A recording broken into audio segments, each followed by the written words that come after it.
மத்திய அரசு விடுமுறையை ஒட்டி ஜிப்மர் மருத்துவமனையில் வெளிப்புற சிகிச்சை பிரிவு 3 நாட்கள் இயங்காது என அறிவிப்பு.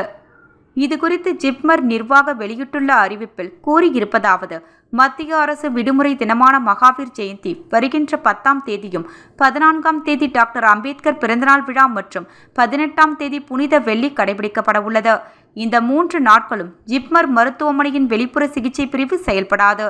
எனவே அன்றைய தினங்களில் வெளிப்புற நோயாளிகள் சிகிச்சைக்கு வருவதை தவிர்க்க வேண்டும். அதே நேரத்தில் அவசர சிகிச்சை பிரிவு வழக்கம் போல செயல்படும் என கூறப்பட்டுள்ளது.